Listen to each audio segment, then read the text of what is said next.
pioneer on TikTok when it comes to running campaigns in challenges? Because I think you've done some campaigns that have got like what 10, 20 billion views. Yeah, so I think we've been lucky to have PepsiCo as a portfolio. I think we were the first, probably one of the first brands in the country to potentially jump onto TikTok as a bandwagon. See, you also have to understand. I completely agree with Ushma. It's an entertainment-led platform targeted at the super young generation in the tier 2, tier 3 cities. Not to say that they don't have a substantial base in the bigger metros, but there's a certain kind of segment that you speak to. The celebs have also been and evident, right? I mean, you see the celebrities, the so-called celebrities, are not as big on TikTok as the TikTok influencers, and they were unknown people. Like, you don't see those guys anywhere else on any of the other platforms. So I think it's a different beast altogether. Uh, we were lucky to have assets and brands that could play out really well on TikTok. So whether it's the kind of songs that Pepsi had created, or even on Lay's when we dabbled with it, we had an entertainment-led asset in an anthem that we had created for the brand. So you need to have the right asset. You need to be sure about that's the audience that you want to gun for, and you need to figure out an innovative way to entertain them.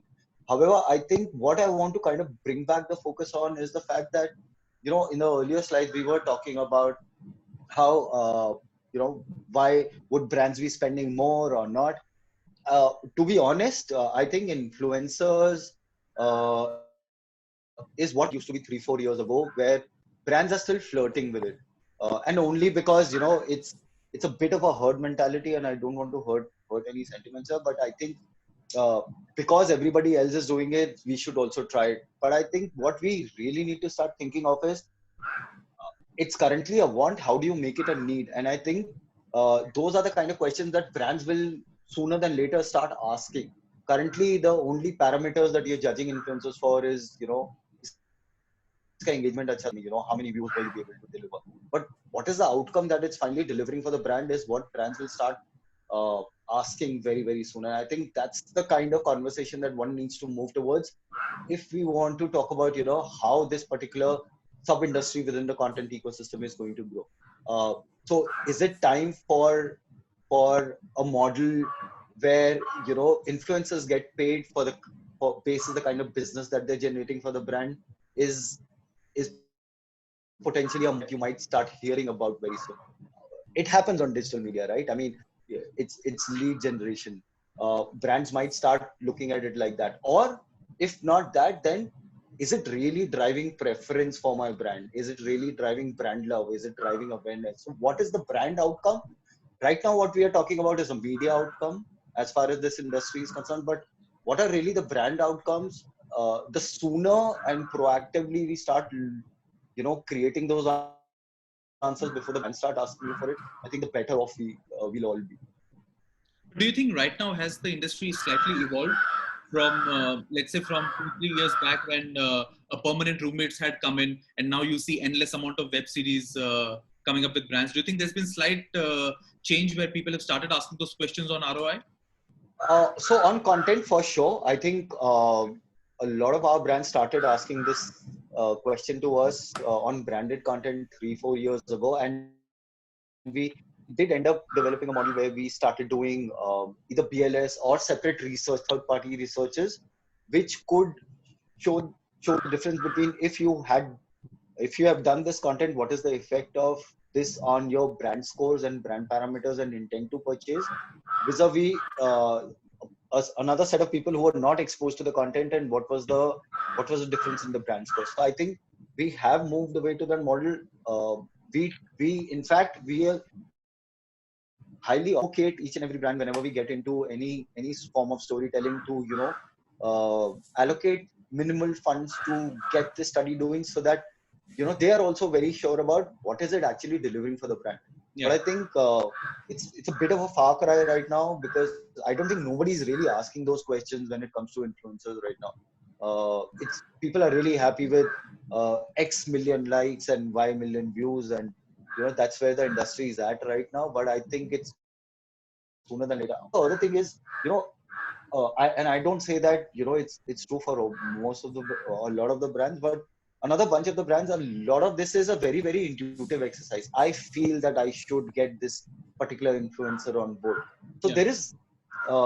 there is no singular source where it's data backed science. And I think at Group M we are trying to kind of answer that question before anybody else kind of gets to it, where we are trying to get a platform created to back to brands and say that if you want to talk in the space of women empowerment, these are the 20 people that you should be talking to who are doing these meaningful conversations. Yeah.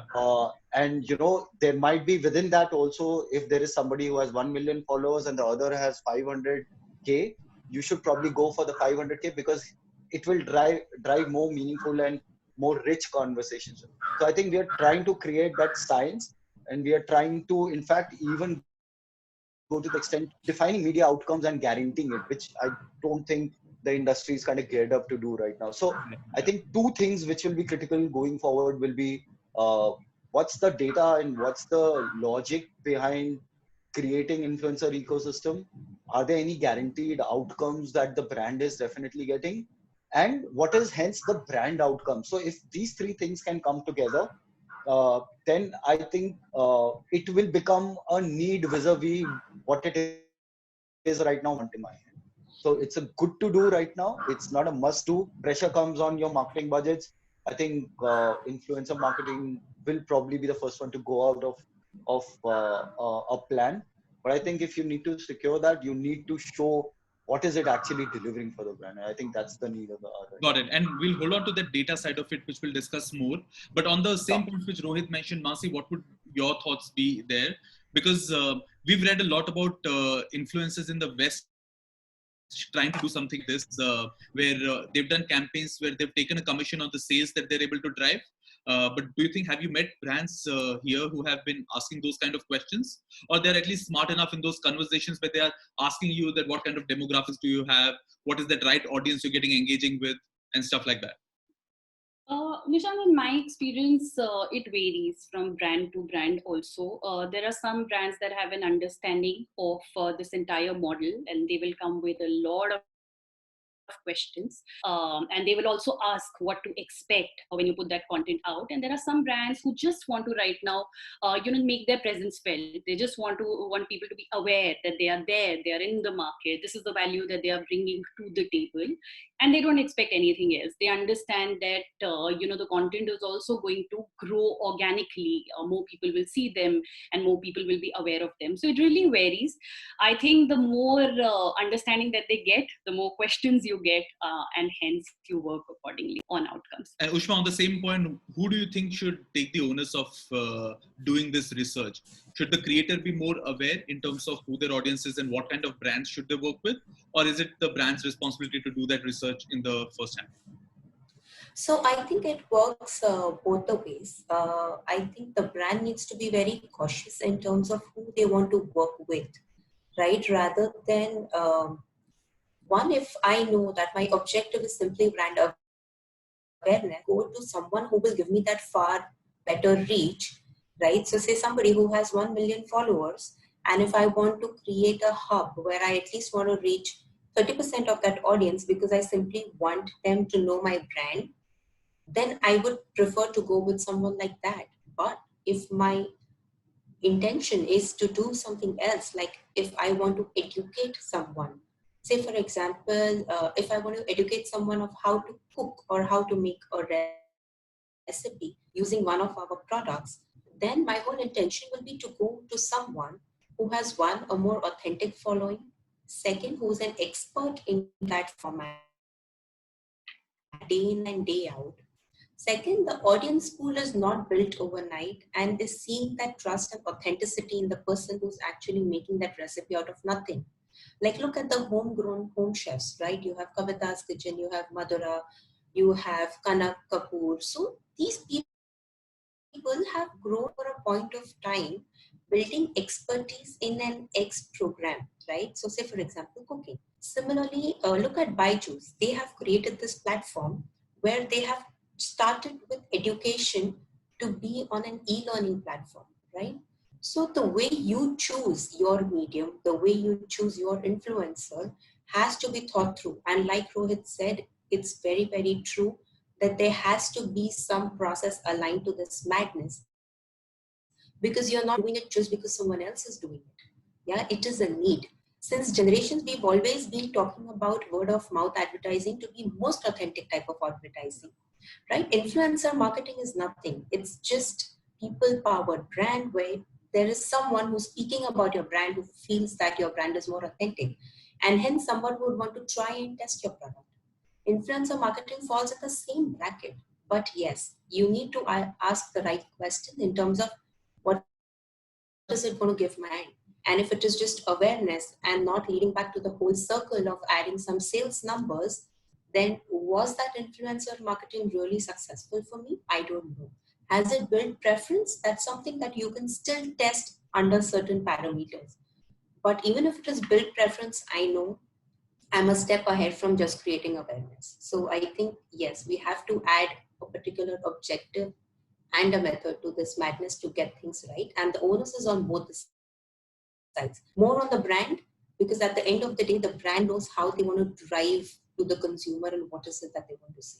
So I think it is 70-30, where the brand gets to decide the larger chunk, because nobody knows their audience and their brand better. Got it. So what I'm getting from this is that brands need to start asking more questions and better lay down in terms of what outcomes are they expecting. And at the same time, influencers need to be more aware about their audiences and what they could deliver. And probably a lot of these influencer marketing companies will start coming up with more data-backed suggestions in terms of who brands should work with. So holding on to that thought, we move on to the other part of the webinar where we talk about the first quarter. And in 2020, before the whole lockdown came into place, what have we seen in terms of influencer marketing, as in how the ecosystem has shaped up? So for all our viewers, let me explain this slide. What we're saying is here, we're talking about the top 5 industries who have contributed to 83% of sponsored content that has primarily gone out on YouTube. So right from finance, technology, FMCG, fantasy gaming, and entertainment, all the companies, not the creators, but the companies and industries who fall in these categories have done the most amount of sponsored content, contributing about 83% of the videos and the money spends on YouTube in Jan, Feb, and March. So here, what I'd like your thought on is seeing that so we know that first quarter, so we see a lot of finance based people coming in, mutual funds, and also it's kind of the right time where even guys like Khata Book, and there's a lot of these brands who have come up, so it's the right time for them. So we see 33% of content coming from them. Technology, FMCG, fantasy gaming, and entertainment is something which has been there around. What are the other industries you see are upcoming? You feel that they've started doing a lot more influencer content? And Mansi, also, what kind of different brands other than the traditional brands you worked with are coming around and asking to collaborate? So the idea for us is to explore that what other industries could be coming up and could be a potential for the influencer marketing ecosystem. And if you have any thoughts on this current chain of industries lined up, anyone can take that.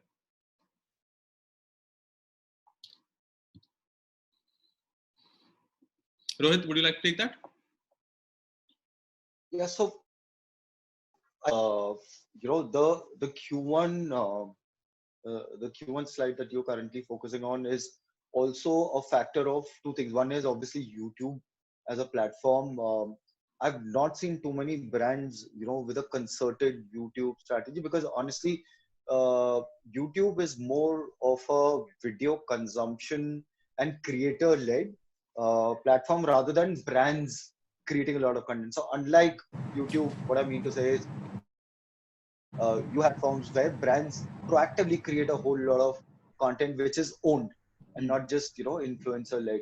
So I think but YouTube has been largely, brands have been present in other ways and forms where whether it's fictional content being there or other influencer led partnerships have been far and few in between, whatever we've noticed even from our set of conversations.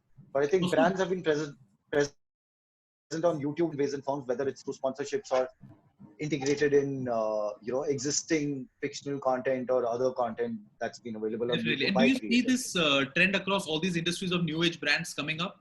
Like in FMCG, for example, we see guys like Mama Earth coming up. Oppo is definitely a mainstream brand, but someone like MPL, Hello App, all these guys coming up. So do you think the advertising spends and the influencer collaborations from these new age brands have increased? Or they See, probably more outcome? I personally won't be able to comment on any of these new age brands because haven't worked with any of one of them. But from our ecosystem of brands, there have been very few new age brands who've kind of come on board and started. It also depends on what kind of category. So Mama Earth and all can potentially, they have the right to create content on a regular basis on YouTube because their product portfolio potentially allows them to talk in the space of home decor, furnishing, and that is, so it depends on what the consumer is looking for and what is it that you have to offer. And if there is an amalgamation on that particular platform and there is a need and a requirement, then you go ahead and create that strategy. I think that's what brands would be looking at. I don't think it's really a question of specific category or brand. So I don't foresee what a FMCG category could potentially create on a daily basis for a platform like YouTube. And that, right? It's about creating regular content. In fact, all platforms. But YouTube allows you to tell long format video narratives, and I don't think brands are necessarily geared up to invest that much on YouTube as a platform. Sure, they would look for partnerships as and when, whether it talks back to their campaigns or a particular marketing objective. But don't think that very few brands, and internationally also, like Red Bull and all, have been content creators first and then Creator and brand. brand. So I don't think in India, at least, I've seen a whole bunch of brands who've been in that space or zone. Got it. And talking about new age brands, Mansi, have you had any chances of working with gaming apps or brands that have come to you? Because one of our analysis says that during the lockdown in the last 45 days, Ludo has connected with about 82 content creators and they've done campaigns around it. Yeah. Nishant, unfortunately, due to again the audience that we cater to and the time constraint that we have, we are very, very picky in the brands that we want to work with. And now that's not the right way of working with a brand also, because if you are so picky, you lose out on a lot of revenue also. But then we are very careful because we are dealing with children and with parents. So when it comes to a gaming app, do we really want to put that across or not is something that we really think about when we want to work along with it. We work with a lot of FMCG brands. We already have a strong pipeline, and the good thing I think that has worked for us is that we, because of the way we work with brands, we've been able to develop a long-term partnership with brands. So a lot of our campaigns are already long-term campaigns. It's just on hold because the services are not working, but we know that we have a pipeline to go back to once all of this is over. So that ways, our focus is more on FMCG brands.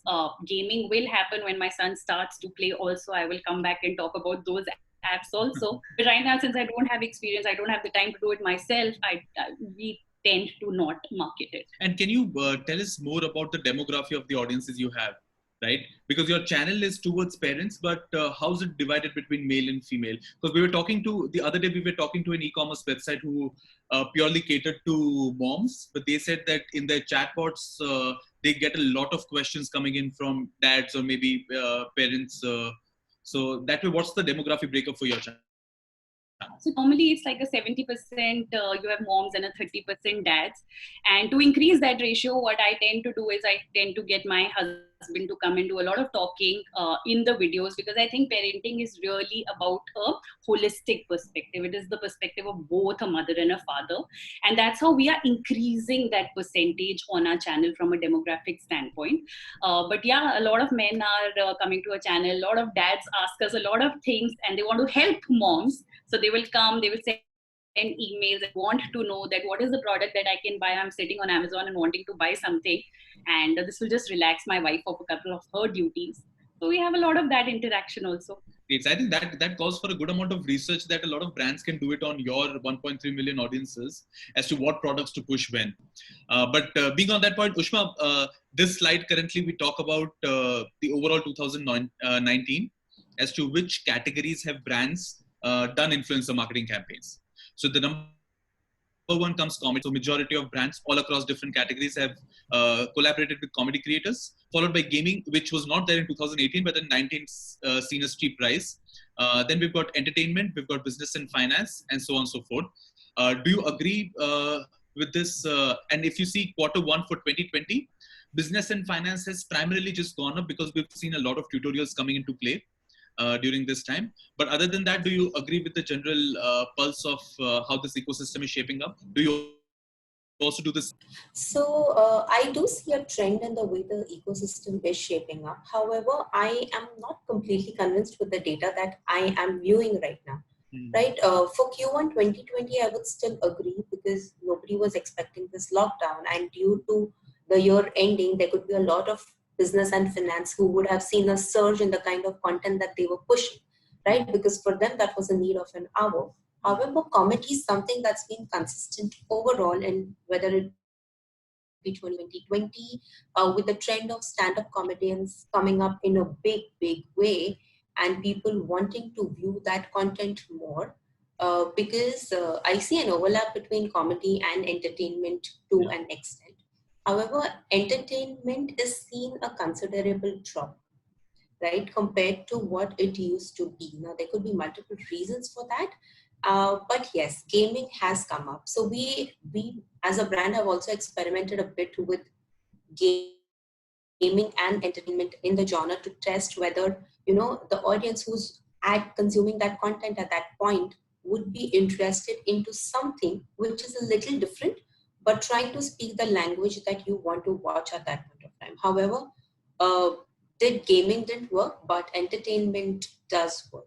And if you see, all of the content that we at Chings have created is super entertaining. Of course, we have the power person with us, Ranveer, who is quite entertaining himself, and the way he delivers the content with the kind of energy and the dialogues, etc., it's just to another level. So, not completely convinced, but I feel at least comedy and entertainment and business and CSA. There's an overlap. Got it.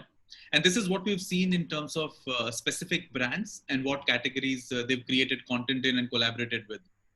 So on finance, we've seen that they've done BFSI, they've worked with BFSI creators, they've worked with comedy creators as well, probably to get their message in. And then there's entertainment, followed by technology brands where gaming has been a big sector. News and politics has come up where they've done a lot of subtle integrations with them. And then information as a category. And with FMCG is purely beauty, vlogging, and entertainment. Rohit, how do you see this? Probably, do you think this changes purely from, not from a content lens, but from an influencer marketing lens of these brands collaborating with influencers in different categories? Or any specific thing that you feel is missing here? No, so like I said, I think this is probably a decent representation of, and this is it only YouTube? This genre No, across. This is across platform. Yeah. So maybe it's looking a little skewed because of Q1. But honestly, I haven't seen a whole lot of business and finance content, whether it's in our current ecosystem, you know, or overall as a consumer as well. Like I've seen a whole lot of FMCG brands. I've seen a whole lot of tech brands. I've seen a whole lot of you know, new age brands probably coming on board and using influencers more than the other side. QSR food brands, those are potentially the brands that I've personally witnessed more of a fillip in. But yeah, this business and finance. So I think after this webinar, I'll probably share some insights with you on this one. But what has happened is that with EdTech seeing such a rise, with live coaching and with Unacademy and a lot of these coming in, what people have started identifying is that maybe informative videos have started working. So I think in 2019 itself, we had about 50 odd new channels that were created where they started giving a lot of financial advices and also teaching lessons around CFA and courses like that. So I think that also falls in finance, and I think that has seen a Sure, maybe.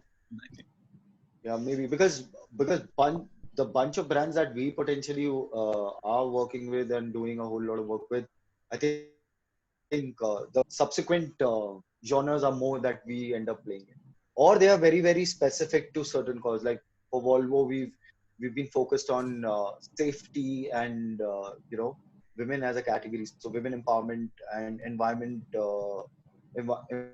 safety is what we've been playing as themes. So I think we've been either brands are talking to specific themes, or I think they're largely within our ecosystem. They're talking to the more popular genres that consumers or the younger audiences is consuming, which is more comedy and entertainment and music and so on and so forth. Got it. Okay, so we are at 3:50. We have the last 10 minutes left. So I think we'll quickly in the next 5 minutes wrap up and see some questions that we would have. So next we wanted to talk about lockdown, but I think we have in effect covered it. And what we've seen, as everyone agreed, is that there's been an increase in viewership and engagement across different categories. So that is that. And then lastly, what we wanted to do is kind of subtly also integrate as to different things that we've been doing. But this is where one of the data aspects that we talked about comes into play, and would like to get your thoughts as well.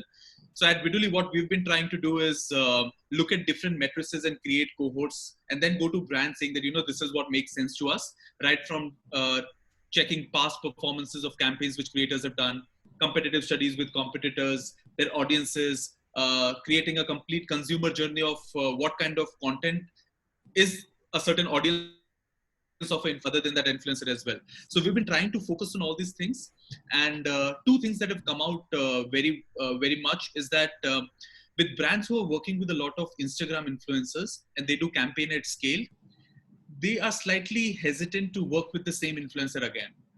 So if they do work with 20 influencers on certain posts or videos in a month, they probably don't want to work with them again for quite some long time.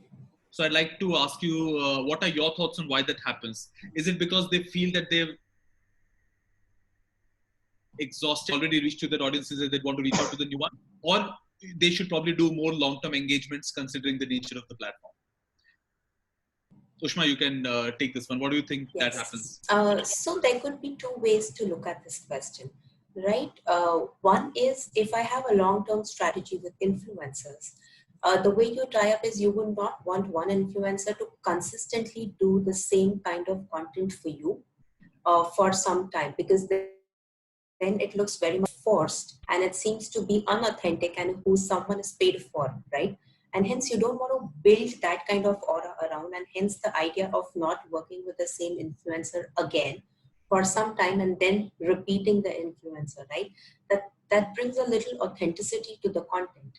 But whereas if you plan really to work long term with an influencer, a lot of them may not work because they were just experimenting in terms of whether the influencer marketing will not work. And if they don't see the required results, the way they want to draw a circle from awareness to building preference to purchase, if they don't see that cycle completing, to quite an extent, they would want to draw a hand apart, right? For brands who are pretty new on social, it makes a lot of sense to use multiple influencers over a point of time, because you're still building that awareness and building to know what can the product really do. But for brands who are well established, to give an example of chains, right? Brand awareness is not the problem that we face.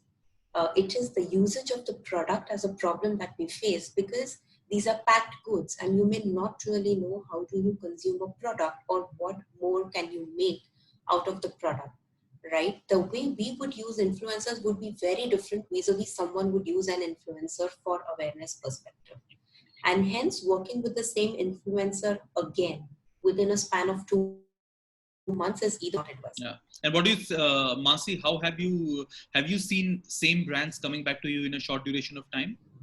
Yeah, absolutely, Nishant. Our experience has been that we have seen brands wanting to convert the short-term campaigns into long-term campaigns, which at times we don't know if we would want to do or not, but then that's the ask that the brands want. And, I think it has to do again with the audience. As parents, you're very selective in picking up things that you would like to use use, especially children. You're very, very selective, and there are regulations and there are guidelines.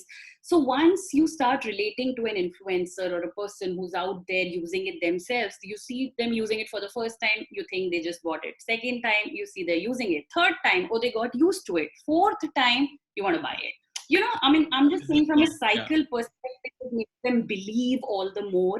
And I think that's why brands have started converting their most of their campaigns into long-term campaigns, and they keep coming. Got it. And Rohit, I think to end this, I have one very difficult question for you, which personally I've experienced a lot, is that when we work with brands who have limited budgets, they're literally very anal in terms of asking a lot of questions and getting too much deep into the analysis. But when we work with brands with slightly bigger budgets, all they want to know is kitne paison mein kitna views milega. So do you see that happening, or do you see that changing now? And especially when we talk about bigger brands, if you remember, I think 2 to 3 years back, the whole brand safety debacle came into place. Do you see currently brands being slightly more easygoing when collaborating with creators who maybe use foul language, but understanding that they have a great connect with the audience? No, so I think post this current context, I'll be happy if the brand is asking tough questions. That is when it actually helps you to think harder and come up with solutions that even you are really proud of, right? I mean, it's always easy to take the easier part and saying, "Ha, main itne views de raha hu," and khatam kahani. But I think us as Mindshare, we are also constantly looking on how can we challenge the existing practice that we have. Again, we spoke about, I think there's a question on the chat also about brand safety and all, and which is where this model of your probably comes in and has a role, which is where Inca, the group and platform that we've launched just now, is also, because what we are telling brands and going proactively and telling brands is, these are the 5 potential pitfalls of influencer marketing, and we are going to take care of all of them even before you come and ask us. I think that's the stage that we kind of need to move towards, and not worry about chota brand hai 5 lakh hai to wo zyada sawal kar raha hai. I think post COVID we should expecting tougher questions even across the board from all brands. I think we should be prepared for it. Doesn't matter whether it's a small brand, big brand, medium brand.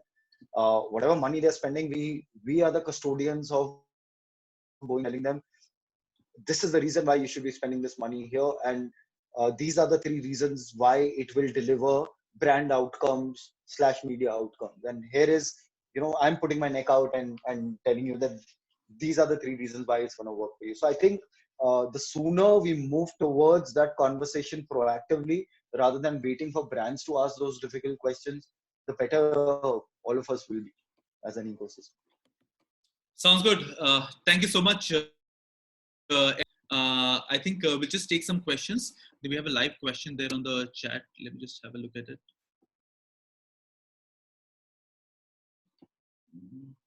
Okay, we'll just go one by one. And the first question was that, is the session being recorded? Yes, it is. Second, what would be a better source of marketing rather than these social apps and media? I mean, they are in trend and people watch them every day. So what other sources are left? So I think by apps, I think if we are talking about maybe TikTok, Instagram, all these social apps, other than comes to digital marketing, do you think about any other sources of marketing that might be useful?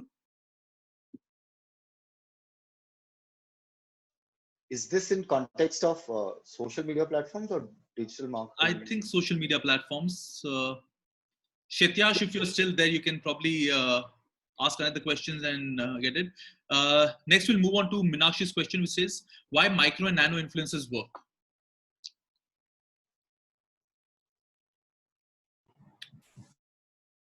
I had a question. Coming to micro and nano influencers, you know for sure that the people who are following are far more engaged to them rather than the mass, right? So say for example, if I want to work with a film influencer, then most of the followers that they have is from either they look up to them or because they think that they are more beautiful or is following certain trend, and hence if you see even the kind of comments that they would receive is more on.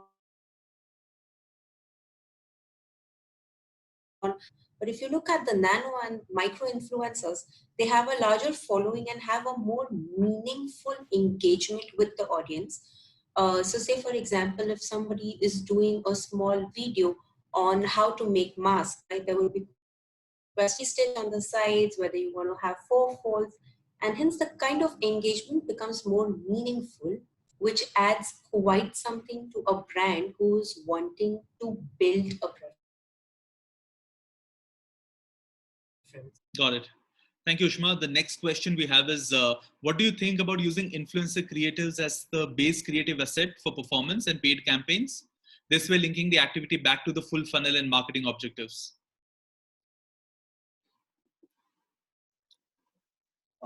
It's a pipe dream. I think ever since programmatics kind of kicked in, all brands have been trying to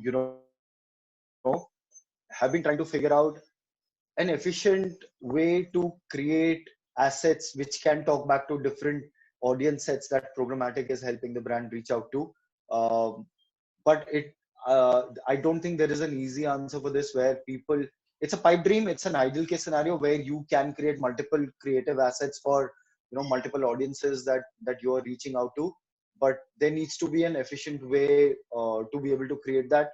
I think Google had a product which used to help you do that, but that is limited to static as a format. But moving beyond that format and using influencers to create other more engaging formats like video or a little more dynamic than just static is yet to be figured out. But if you can plan for it, that's an ideal case scenario. Rohit, do you feel with influencers also creating content, uh, when it comes to creative agencies, there's been some competition there? Or no, there's still domains or different No, areas? so I think see, creative agencies to my mind are the torchbearers of the brand DNA. Hmm. And I think that's the role that they play.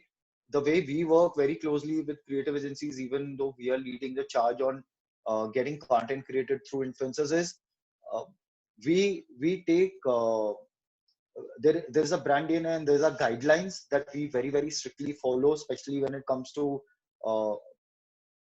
brand that in place. And the job of the creative agency, and we work very closely with them. It's not that whenever we are doing an influencer campaign, the creative agency is not in play. But what they help us arrive at, or what they help us monitor very closely, is the content being created by the influencer close to what the brand DNA is. And I Yeah. think that's the role that the creative agencies play when it comes to. Yeah, I because I don't think think they're really competing competing per there. say. Once we talk about all the matrices that we use to identify these influencers, there's just half of the battle won. Also, to kind of work on the content that's being created and how the brand's being integrated, that's where I think the creative agencies also play a part. Yeah. Okay, so next question is by Neha Dhar, which I think Ushma you can answer. That if you have a brand who spends 50 crore a year, how much budget is advisable to allocate for influencer marketing? Well, it completely depends on what you want to drive. In India, we are still a mass consumption brand where people would still want to prefer TV as a medium, right? So if 10% of your budget is of digital marketing, we would at least suggest spending 3% in influencer marketing. Depending on your objective, and your creative has to be very contextual to help you get the right required turnaround. Got it. And Mansi, the next question is slightly tricky. How much to pay a influencer? Is there a clear formula in terms of the followers they have, or how do we actually decide? Yeah, that's a question that I also have. That how do you decide that? I'm looking for an answer for that, but Yeah. I actually don't have an answer for that. I think as India as a country right now, we're still early. Yeah. I think 2 to 3 years down the line, when the ecosystem is slightly more mature, we'll be able to have a common denominator in terms of an algorithm saying that if this is the score an influencer has, probably deserves to pay this much. But I think we're still far away from there. Rohit, No, next but question. Yeah. Nishant, sorry, I'd like to answer that because again, I'm going back to that Inca platform that we've been creating. I think that's what we are trying to do. That entire platform is currently sitting at about 30,000 influencers at the back end, and Yeah. what we are trying to do is create a metric which is a logical metric. So right now, what's Yes. happening is, if I go to agency A and ask them, so if I had to do a video with somebody would quote 1 lakh, somebody would quote 5, and we don't know what the right price is. Yeah. So what this platform is actually trying to do is find a common denominator to say, boss, if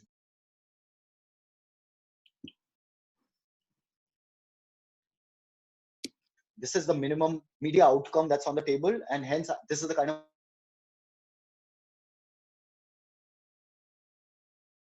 money I'll lose. There is a whole bunch of creative input that also goes into it. But I think that cost per engagement model will take into account the creative effort. But I think that's what we are trying to move towards. And like I said, I don't think that's 3 years away. I think we are working towards it right now. And the sooner it will become the norm. I think within 2020, it will become the norm. And that's what the brands will start asking us for. Yeah, that's going to be a hell for you guys to kind of counter to. But I think, yeah, I think that's the need of the hour. And on that note, I think, Rohit, you have one more question from Altaf.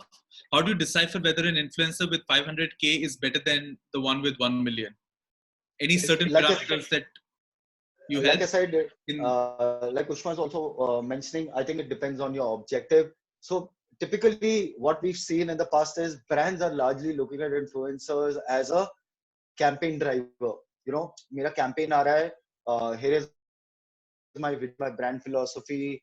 Create a little video around it and just proliferate it. And the main metric that they're typically currently looking at is what is not even engagement. What is the kind of reach it's giving me? So I think largely brands have been using influencers to drive awareness, and very specifically for campaigns. I think, there are another bunch of brands who are looking at meaningful conversation. I'm sure Mansi, depending on the genres that you're talking to, Mansi would getting a lot of those brands on board who are trying to create relevance and preference for brands, because like she said, it's a very niche subgenre. Parenting is a very niche genre, and there are meaningful conversations and there are serious conversations that Mansi is probably driving in the context of bringing up the child. So there would be brands who are playing in nutrition or kids space, who would be looking at it differently, who would be looking at probably driving preference as a parameter. So I think brands look at it differently, but most of the ones that at least we've witnessed so far are looking at as campaign surround and campaign multipliers, and nothing beyond that. But that should change as brands evolve as well, and I think as they also play around with this entire ecosystem a lot more. Got it. Then we have Chandra R, who has two questions. One of which I can answer. What's the easiest way to contact all these? You can log on to Vidooly.com. We have a killer platform where you can just select a bunch of filters and get access to all the influencers based on certain parameters. The other question, Ushma, you'd want to take this as, have you done any Twitter campaigns, or how do you tap into that scale of Twitter and LinkedIn influencers? Not with Capital Foods, but in my past experiences, we have done Twitter influencer campaign and LinkedIn influencer campaign. The way Twitter is, it's very limited, right? And it's more of a news giving platform and has a wider reach. So, like Vidooly is one of the tools, you can go back to Group M. We've done most of our campaigns with Group M, and they would help you to understand better of how to approach it. But you set the objective of what is it that the message you want to drive out, and hence you tie up more than about 100 influencers to actually start a conversation on Twitter about the, the conversation timeline is very limited, restricting it to 230 to 270 words, but you would have to communicate your message during that time to make sure that the people who are following get the message right. For example, we had done a campaign with Virendra Sehwag for a protein brand in the past, which gave us wonderful results, right? It was one influencer on Twitter who helped us get views within 2 hours. That's the reach of Twitter. So the way you use the platform will also matter in the kind of communication you want to make. Coming to LinkedIn, LinkedIn is a very professional platform, and hence What you want to say at that stage has to be professional, because at the end of the day, you've been viewed as an organization, and whatever you speak will speak for you, for your organization that you are working at. Though LinkedIn is a little tricky as in the way you communicate, but you cannot communicate like you communicate on Facebook for sure, right? I cannot say that if I'm saying make this recipe using chings on Facebook, I cannot say that on LinkedIn. Maybe I'll have to say looking at a hunger pang for a 4 p.m. Maybe chings noodle is the solution for you, or kill your hunger pang. So the conversation has to be within the context and the audience whom you're going to speak to on the platform. Got it. So I think we have more questions, which we just thought we'll share it with the panelists and also get an answer. So this one question is specifically for Mansi. Sure. I think, Mansi, there are three questions I'm going to club everything and ask. One is that when it comes to performance-based campaigns, do you think other than views and reach, there are certain KPIs which influencers should offer? That is one. Second, how do you think e-learning courses and influencer marketing of those, because you cater to an audience which is parents, do you see some synergy there? And I think, yeah, so these are the two questions. Sure. So I like to talk about the e-learning course. I was just reading that question right now. So, I also have recently, since my son has just got used to using a mobile, I've started seeing the need of not letting him just watch YouTube rhyme videos and maybe look for something that's a learning app. And suddenly I see a lot of celebrity moms and other influencing about certain learning apps that may be promoting themselves right now.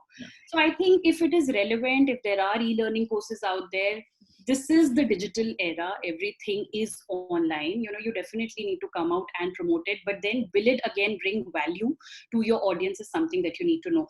Like, for example, I would not be able to talk about an e-learning course for somebody who's in a final year or a pre-term right now, because I have no experience of it. But a kids learning app is something that I could definitely talk about. So we definitely explore that, because like I said, it is the time to upskill yourself. It is the time to find ways of building your knowledge with the restriction of being at home also. So that's one. And the second, on the metrics, I definitely feel that the direct traffic that you're able to generate with the links that brands would give you to put in your description boxes, I think that's a great way for the brand also to know whether the sales are being generated and then come back to you saying that last month was good and we would want to do the product again, or we would product at this time. So I think that also works really well for us. And on that note, Rohit, you have a question saying, are trackable posts and enabling programmatic the way ahead for influencer marketing? If influencer marketing continues to be relevant a year from now, 2 years from now, 3 years from now, I think it might move towards that. And we saw that with the digital ecosystem, how inventory and kind of being put together through the programmatic pipeline. It could be. I won't be surprised if we end up moving towards that sort of an ecosystem. If influencer marketing specifically, if that pie ends up increasing, that's how programmatic actually came into being. When digital, they used to be 10 years ago, 15 years ago, when digital used to be 2-3% of everybody's marketing ecosystem, nobody cared. But the moment it crossed 10%, 15%, when different ways and means of you know of buying digital came into being. But that will happen only if that it reaches that scale. But sure, why not? And Mansi, the last question for you, and I think we've got it once or twice, is: do you see a downfall? Do you see a downfall in influencer marketing? To be honest, I don't. I see that if with the given situation, you are able to understand what your audience needs, going, what platforms are they going on, where are they spending time, if you're able to do a lot of live sessions, if you're able to host webinars, if you're able to really understand, I think that your audience will keep connecting to you. Not only engagement, I really feel you can grow your audience at this point of time. With the multi-skilling that you're doing with your content, or the diversification of content that you are planning right now, I think you really can grow your audience, and the brands will keep coming back to you. And like I said, there is always room to do some good work for and people will be engaged to you. Awesome. And the last question that we have is, earlier it was co-branded activities with movies, utilizing the star power. Now it's with influencers on social media. What do you think is going to be the next big marketing gimmick? I think more than the question, that's a good way to end the webinar. It's let it be a rhetorical statement there. But I think we're quite out of time. Thank you so much, guys, for joining in. We're going to post cuts and clips of the webinar, and we'll share the links with you as well, and with all the viewers as well. Thank you for tuning in for more than an hour, and we look forward to seeing you on our other webinars as well. Thank you so much. Thanks, Nishant. Thanks, Ushma. Thanks, Mansi. Thank you. Thank you so much. Thank you, everyone. Bye.